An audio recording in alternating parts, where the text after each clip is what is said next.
तो ये कहानी एक ऐसे लड़के की है जिसके पास खास किस्म की पावर्स थी। इसका नाम डोंगसू था। वो अपना ही गाना कंपोज किया हुआ जो उसने खुद बनाया था गुनगुनाता हुआ बस स्टेशन पर जा रहा था। तभी कुछ लोग आते हैं और उसको उठाकर ले जाते हैं। ये दरअसल लोगों को अगवा करके उनके जिस्म के हिस्सों को बेचा करते थे। वो डोंगसू को उठाकर एक डॉक्टर के पास ले आए थे, जहाँ पर वो डॉक्टर सर्जन उसके जिस्म के सभी हिस्सों को निकाल लेता है। डोंगसू तकरीबन मर चुका था, मगर हैरानी वाली बात ये थी फिर भी वो ये सब करता हुआ डॉक्टर को देख रहा था। डॉक्टर ने उसकी दोनों आंखें निकालकर ट्रे में रख दी थी और खुद फोन पर बात करने चला जाता है। उधर ही हम देख पाते हैं डोंगसू के जिस्म से कुछ अजीब से टेंटिकल्स बाहर आते हैं और उसका सारा जिस्म ठीक होने लगता है। डॉक्टर उसे देखकर बहुत ज्यादा डर गया था, क्योंकि डोंगसू ने खुद ही अपनी आँख को उठाकर लगा लिया था। जैसे ही वो अपनी दूसरी आँख को वहाँ पर ढूंढता है, डॉक्टर वहाँ पर गुंडों को बुला लेता है, जिससे अब डोंगसू वहाँ से भाग गया था। फिर कुछ दिन बाद उसी शहर में एक हादसा होता है। एक बहुत ही खूबसूरत औरत की मूर्ति को किसी ने सड़क के बीचों बीच लाकर रख दिया था। सब लोग उसकी तरफ देख रहे थे क्योंकि वो बहुत ज्यादा खूबसूरत थी। जैसे ही सब उसकी तस्वीरें लेने लगते हैं तो उस मूर्ति से खून टपक रहा था। यहाँ पर पता चलता है कि वो कोई मूर्ति नहीं थी, बल्कि जीता जागता एक इंसान था जिसको मूर्ति बना दिया गया था। आहिस्ता आहिस्ता ये खबर हर जगह पर फैल जाती है। वहाँ पर पुलिस भी आ गई थी। इंस्पेक्टर बहुत देर तक उसकी इन्वेस्टिगेशन करवाते हैं, जिसमें उन्हें पता चलता है कि उसमें पी और एल नाम के दो सिंबल्स हैं। वहीं पर हम डोंगसू को देखते हैं, जिसने अब अपनी एक आंख पर पट्टी बांध ली थी और अपनी दुख भरी जिंदगी जी रहा था। एक रात बैठा हुआ जब वो अपने ही बनाए हुए गाने की प्रैक्टिस कर रहा था तो अचानक से उसकी आंख में दर्द होने लगा था। जो आंख उसकी गायब थी उसको अचानक से एस्ट्रोलॉजी नजर आती है, जिसमें वो बिल्कुल वही लफ्ज देखता है जो उस मूर्ति के जिस्म पर बना हुआ था। उसको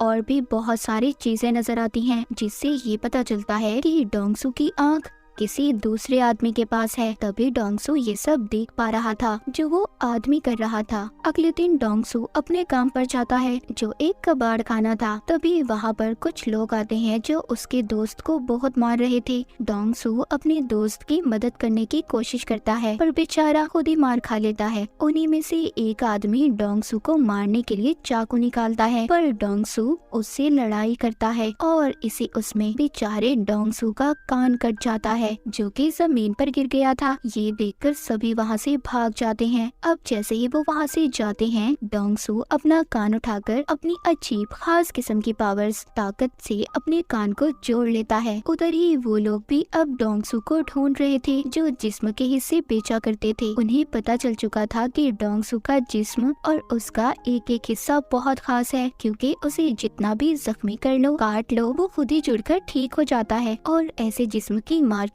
में लाखों करोड़ों में कीमत है। लड़ाई खत्म होने के बाद डोंगसू अपने घर जाता है, जहाँ बैठा वो अपने गाने की प्रैक्टिस कर रहा था, मगर उसको गाने की लिरिक्स सही तरह से याद नहीं थी। वो दोबारा से सुनकर प्रैक्टिस करने लगता है। तभी उसको विजन, एक ख्याल आता है। उसको उसी आदमी का ख्याल आ रहा था जिसके पास डोंगसू की दूसरी आँख थी। वो भी बैठा उसी का गाना सुन रहा था। तभी डोंगसू की आँख में दर्द होने लगता है, जिसके बाद डोंगसू ये फैसला करता है कि वहीं पर दोबारा जाएगा जहाँ पर उसे ले जाया गया था और अपनी आँख को ढूंढ लेगा। मगर वो लोग उसको पहचान लेते हैं जो उसके पीछे पड़े थे। वो उसको पकड़ने की कोशिश करते हैं। वो उनसे बचकर भाग रहा था, पर तभी उधर ली नाम की लड़की आकर उसे बचा लेती है। ली कहती है, मैं जानती हूँ तुम डोंगसू ही हो ना। जिसके बाद वो उसकी टांग पर अपना चाकू निकालकर एक कट मारती है और वो देखते ही देखते खुद ही ठीक हो जाता है। डोंगसू ली से बचकर वहाँ से भाग जाता है।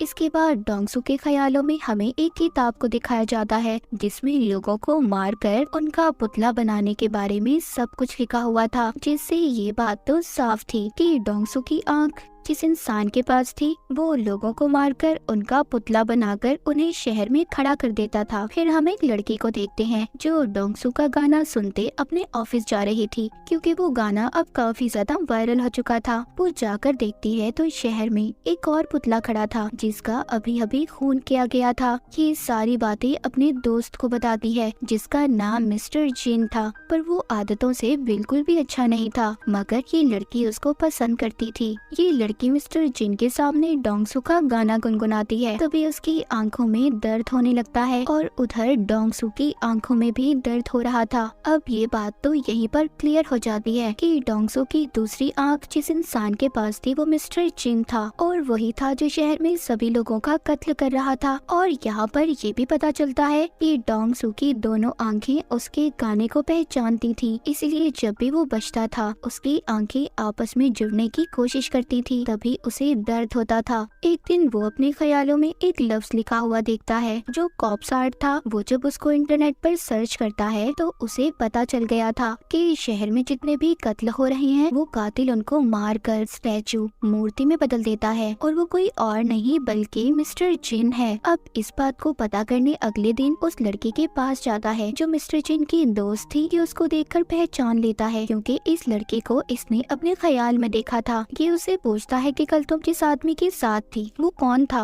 वो लड़की इसको कुछ भी नहीं बताती और डर कर चली जाती है। उसे ऐसा लग रहा था कि ये उसको छेड़ रहा है। अब डोंगसू किसी बात के बारे में भी नहीं जानता था। उसको तो ये भी नहीं पता था कि कातिल दिखता कैसा है। डोंगसू अब एक एस्ट्रोलॉजर के पास जाता है और उसको उन सिंबल्स जो उसने देखे थे और उन तारीखों के बारे में बताता है जब खून हुए थे। एस्ट्रोलॉजर उसको बताती है कि सब आपस में जुड़ी हुई चीजें हैं, इन सब को मिलाकर कल की तारीख भी मिलती जुलती है। मतलब डोंगसू ये बात तो समझ गया था कि कल भी खून होने वाला है, पर कब कहा ये बात वो नहीं जानता था। उधर ही वो लड़की जो मिस्टर जिन को पसंद करती थी उसकी दोस्त भी थी। वो उसके घर जाकर यहाँ वहाँ घूमने लगती है जिससे उसे वो किताब मिल जाती है जिसमें मरे हुए लोगों को पुतला कैसे बनाना है सब लिखा था। उसको भी ये बात पता चल चुकी थी कि जितने भी कत्ल हुए हैं उन सब के पीछे मिस्टर जिन का हाथ है। अगले ही दिन दोबारा से शहर में पुतला खड़ा था। जब सब उसको देखने चाहते हैं उधर वो लोग भी थे जो डोंगसू के पीछे पड़े हुए थे। वो उसको देख लेते हैं और पकड़ने की कोशिश करते हैं, उसको मारने वाले थे। तभी उधर ली आ जाती है जिसने एक बार फिर से डोंगसू को बचा लिया था। वो डोंगसू को बताती है कि मैं एक नॉवेलिस्ट हूँ जो कि कनेक्ट नाम के नॉवल को लिख रही हूँ जिसमें सुपर ह्यूमंस ताकतवर लोगों के बारे में बताया जाता है कि कैसे उनके जिस्म के हिस्से अलग करके भी वो आपस में जुड़ जाते हैं। अब खैर ली ने डोंगसू की जान बचाई थी। वो उसको थैंक्स बोलता है, उसका नंबर लेता है जिसके बाद डोंगसू वहाँ से चला गया था। दूसरी तरफ हम मिस्टर जिन की दोस्त को देखते हैं जो काफी परेशान थी क्योंकि उसको मिस्टर जिन की सच्चाई के बारे में पता चल चुका था और उसको अपने साथ छत पर ले जाता है। मिस्टर जिन की दोस्त कहती है मैं सब जानती हूँ, तुमने किस किस को मारा है और उन सभी पुतलों के बारे में भी। जब ये बातें वो बता रही थी तभी वो आदमी आकर चुपचाप इनकी बातें सुन लेता है जिसको पहले ये सब बता रही थी। उसका फोन बच जाता है जिससे मिस्टर जिन उसको देख लेता है, उसको पकड़कर बहुत ही बेरहमी से मारता है और फिर उसे नीचे गिरा देता है। मिस्टर जिन की दोस्त भी ये सब देखकर बेहोश हो गई थी।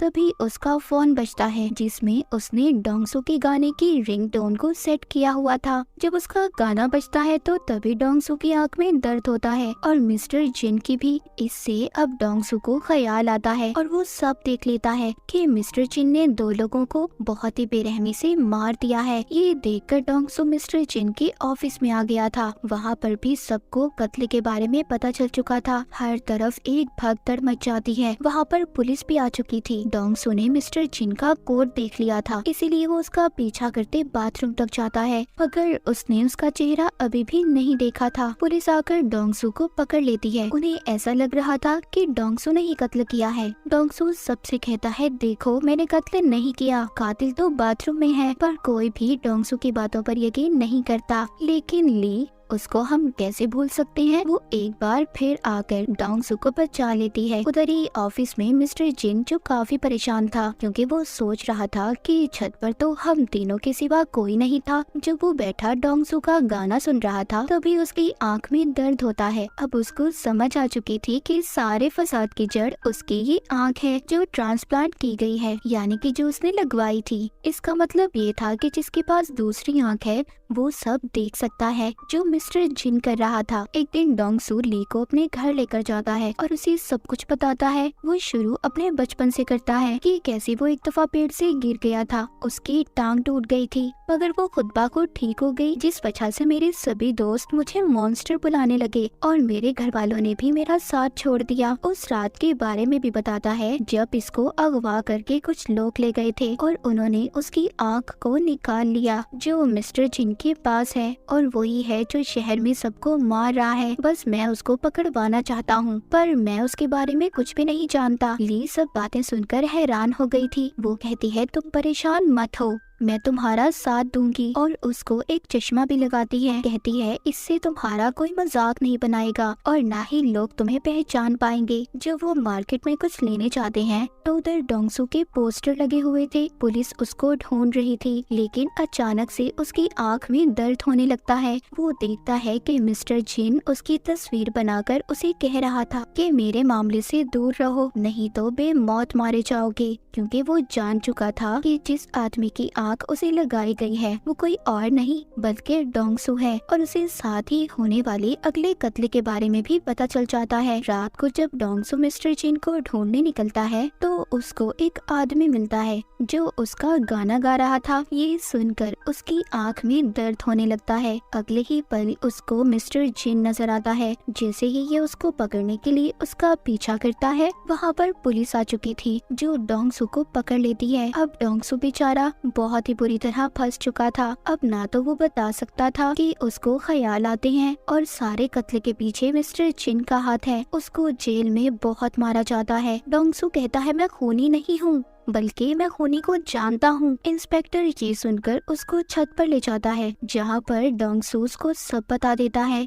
कि उसकी आंख मिस्टर जिन नाम के आदमी के पास है और वही सबका कातिल है। वो इंस्पेक्टर को अपना एक हाथ तोड़कर दिखाता है जो फिर खुद ही जुड़ गया था। इंस्पेक्टर ये सब देखकर हैरान था। डोंग सू जो मिस्टर जिन को पकड़ना चाहता था वो छत से कूद जाता है क्योंकि वो जानता था कि अगर उसे चोट भी आई या उसकी हड्डी भी टूटी तो वो कुछ देर बाद खुद ही ठीक हो जाएगी। उधर दूसरी तरफ मिस्टर जिन डॉक्टर सर्जन के पास जाता है जिसने इसे डोंग सू की आंख लगाई थी। यहाँ पर हमें कुछ पहले का सीन दिखाया जाता है जब मिस्टर जिन डॉक्टर के पास आया था और उससे कहा था कि उसे आंख की जरूरत है, इसीलिए डॉक्टर ने एक तजुर्बे की खातिर डोंग सू की आंख उसको लगा दी। और फिर मिस्टर जिन को जब ये पता चलता है तो वो अब डॉक्टर को भी मार देता है। जब वो लोग चेक करने आते हैं जो डोंग सू को पकड़ने के चक्कर में थे तो वो जब डॉक्टर को मरा हुआ देखते हैं उन्हें सब पता चल जाता है कि मिस्टर जिन ने डॉक्टर को मारा है। ली और डोंग सू दोनों डॉक्टर को ढूंढने की तलाश में थे।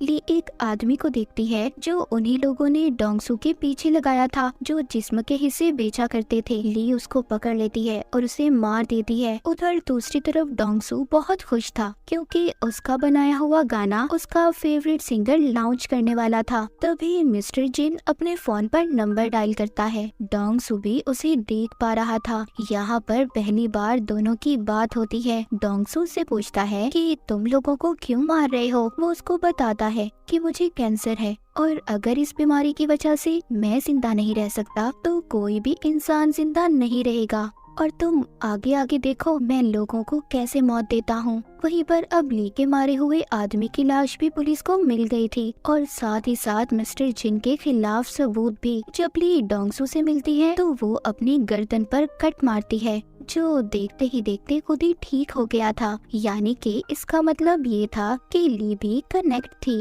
वो कहती है शायद हम जैसे और भी लोग होंगे। दूसरी तरफ मिस्टर जिन डोंग सू जैसा बनकर उसी सिंगर के पास चला जाता है जिसने डोंग सू को बुलाया था। उस सिंगर को वो मार कर अगवा कर लेता है और साथ ही डोंग सू को धमकी देता है कि अगर रात तक वो उसके पास नहीं आया तो वो सिंगर को मार देगा। पर वो लोग डोंग सू को पकड़ लेते हैं जो उसके पीछे पड़े थे, जो ऑर्गन्स यानी के जिस्म के हिस्सों को बेचा करते थे। ली उसे कहती है तुम जाओ, इन्हें मैं संभाल लूंगी। ली उन गुंडों का मुकाबला करती है पर जब एक आदमी उसके चेहरे पर कट मारता है जो खुद ही ठीक होने लगता है। ये देख कर वो लोग बहुत खुश हो गए थे कि पहले तो सिर्फ वो डोंग सू ही था पर अब ये लड़के भी जिन्हें बेचकर ये बहुत सारे पैसे कमा सकते थे। लेकिन देखते ही देखते ली उन पर भारी पड़ रही थी और वहाँ से भाग जाती है। उधर पुलिस को भी मिस्टर जिन के खिलाफ सारे सबूत मिल चुके थे। उनको पता चल चुका था कि मिस्टर जिन डोंगसू बनकर घूम रहा है। डोंगसू भी उस जगह पर पहुंच गया था जहां पर मिस्टर जिन ने उसे बुलाया था। वो ये बात भी जानता था कि मिस्टर जिन को लड़ना नहीं आता, वो तो सिर्फ लोगों के डर का फायदा उठाकर उन्हें मारता है। तभी मिस्टर जिन आकर उधर गैस छोड़ देता है, जिससे डोंगसू बेहोश हो गया था। वो उसको उठाकर अपने साथ ले जाता है। उधर ली भी एक मॉन्स्टर के पास गई थी और उसे कहती है कि तुम्हारे जागने का वक्त आ चुका है, जो कि डोंगसू और ली की तरह ही था। ये उसको अपने साथ ले जाती है। यहाँ मिस्टर जिन डोंगसू को उस जगह पर ले आया था जहाँ पर उसने सिंगर को रखा हुआ था और डॉक्टर की बॉडी भी टंगी हुई थी, जिसको उसने मार दिया था और बहुत जल्दी पुतला बनाने वाला था। सिंगर की ऐसी हालत देखकर डोंगसू उससे माफी मांगता है। मिस्टर जिन कहता है, मुझे कैंसर है, मैं मरने वाला हूँ, इसीलिए मैं डोंगसू की बॉडी का इस्तेमाल करूँगा और अपना दिमाग इसके दिमाग के बदले लगाऊंगा। जहाँ पर जिस्म तो डोंगसू का होगा पर दिमाग मेरा। वो डोंगसू की उंगली काट कर भी सिंगर को दिखाता है। अभी इन दोनों को फ्रीजर में बंद कर देता है, जिस वजह से सिंगर तो मर गया था। इस बात पर डोंगसू को बहुत गुस्सा आता है। वो अब आजाद हो चुका था और बाहर आकर मिस्टर जिन को बहुत मारता है। उधर ही ली भी उस मॉन्स्टर को लेकर आ गई थी। मिस्टर जिन जब उस पर हमला करता है, उसे भी पता चल चुका था कि ली भी कनेक्ट है। तभी उधर डोंगसू आकर मिस्टर जिन को बहुत मारता है। यहाँ पर मिस्टर जिन डोंगसू पर लगातार गोलियां चला रहा था, पर वो तो ठीक होता जा रहा था। डोंगसू ने मिस्टर जिन से अपनी आँख को भी छीन लिया था और उसे मारने वाला था। तभी उधर पुलिस इंस्पेक्टर आ जाते हैं, जो डोंगसू को मारने से मना करते हैं। इंस्पेक्टर उससे वादा करते हैं कि मैं तुम्हारा सारा रिकॉर्ड मिटा दूंगा, अपनी जिंदगी की नई शुरुआत करनी चाहिए। अब ली और डोंगसू को ये लग रहा था कि सब कुछ ठीक हो गया है, वो जाने वाले थे। तभी ये देखते हैं वहाँ पर बहुत सारे मिलिट्री के हेलीकॉप्टर आ जाते हैं। अब उन्हें भी कनेक्ट के बारे में पता चल चुका था, जहाँ पर वो इन दोनों को पकड़ लेते हैं। अब आगे की कहानी क्या होगी, मिलिट्री वाले इनके साथ क्या करेंगे, ये तो हमें सीजन 2 में ही पता चलेगा। तो सीजन 1 की कहानी यहीं पर खत्म हो जाती है।